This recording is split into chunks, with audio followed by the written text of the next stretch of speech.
एक लड़की की कहानी, उसकी जुबानी।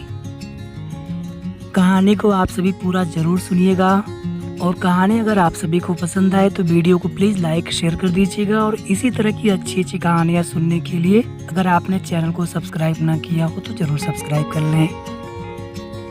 सुहाग रात लड़कियों के जीवन का बहुत महत्वपूर्ण और यादगार पल होता है, लेकिन मेरा बाल विवाह और शादीशुदा पुरुष से शादी होने के कारण मैं टूट सी गई। आज भी वो रात मुझे याद आती है तो मेरे दिल को झकझोर कर रख देती है। मैं सारी रात रोती रही। मेरा पति मुझे समझाता रहा। उसने मुझसे वादा किया, जब तक तुम नहीं चाहोगी मैं तुम्हें हाथ भी नहीं लगाऊंगा। मैं पसंद नहीं हूँ तो मैं तुम्हारी दूसरी शादी करवा दूंगा। सुहाग रात के दूसरे ही दिन मेरी सासू माँ 1 साल का बच्चा मेरे गोद में लाकर रखती हैं और कहती हैं, आज से तुम ही इसकी माँ हो। मैं खूबसूरत तो थी लेकिन बहुत गरीब और लाचार थी। माँ बाप की खुशी के लिए मैंने अपनी ज़िंदगी दांव पर लगा दी। उम्र कम होने की वजह से अच्छा खराब सोचने समझने की शक्ति नहीं थी। कुछ ही दिनों में मेरे पति परदेश चले गए। एक दिन उनका फ़ोन आया, कैसी हो गुड़िया? हाँ ठीक हूँ। बाबू कैसी है? हाँ ठीक है। फिर उसने कहा, कोई दिक्कत हो तो बताना, मैं हर महीने तुम्हें पैसे भेजता रहूँगा, लेकिन मेरी बच्ची का ख्याल रखना। उसकी माँ तो अब इस दुनिया में नहीं है, जो हो तुम ही हो। अगर मैं और मेरा घर तुम्हें पसंद नहीं तो मुझे थोड़ा टाइम दो, मैं तुम्हारी दूसरी शादी करा दूंगा।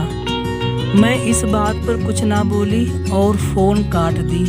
एक हिंदुस्तानी पतिव्रता सभ्य नारी पति के रहते दूसरी शादी कैसे कर सकती है? साल 1.5 साल में मेरे पति आते थे, फिर 10-15 दिनों में चले जाते थे। मुझे बहुत प्यार करते और मानते थे, लेकिन मैं कभी उनके पास ना बैठी। एक बंधन था जो हम दोनों ने निभाया। समय बीतता गया, बच्ची के साथ मैं घुल मिल गई। फिर बच्चे से मुझे बहुत प्यार हो गया। वैष्णवी तब 5 साल की हो गई। प्यारी नटखट वैष्णवी के साथ समय कब बीत गया पता ही नहीं चला। तब मैं 21 साल की हो गई और मेरी जवानी उछाल मारने लगी। अब मेरा पति मुझे अच्छा लगने लगा। उसके फ़ोन का इंतज़ार करते रहती, लेकिन फ़ोन आने पर कुछ ना बोल पाती थी।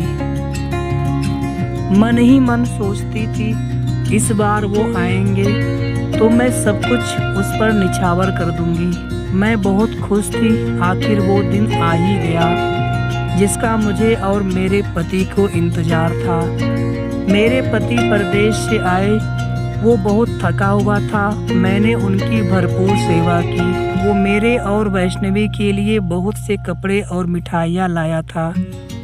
मैंने उनके पसंद का खाना बनाया, उन्हें खिलाया और सुला दिया। वो सोना नहीं चाहता था।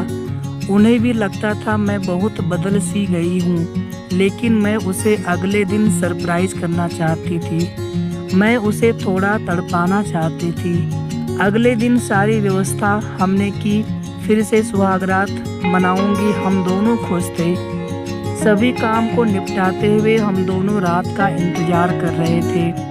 फिर अचानक वैष्णवी को बुखार हुआ, इतना तेज कि शाम को ही उसे हॉस्पिटल लेकर जाना पड़ा, जहां डॉक्टर ने उसे भर्ती कर दिया।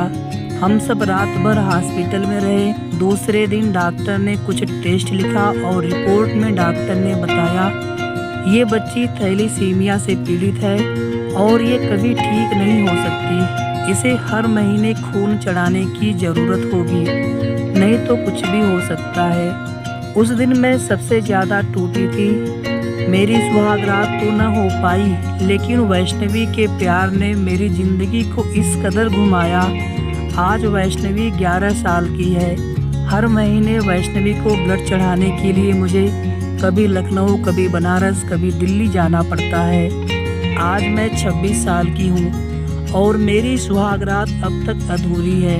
मेरे पति हमेशा बाहर रहते हैं, वो अगले महीने आने वाले हैं, लेकिन अब मन नहीं होता कुछ करने का, क्योंकि अब वैष्णवी ही मेरी दुनिया बन चुकी है। इसके आगे भी ये कहानी जारी रहेगी, नेक्स्ट वीडियो में आप सभी को सुनने को मिलेगी। तो कहानी कैसी लगी आप सभी कमेंट करके ज़रूर बताइएगा। कहानी अच्छी लगी हो तो प्लीज़ आप सभी वीडियो को लाइक करके जितना हो सके शेयर कर दीजिएगा।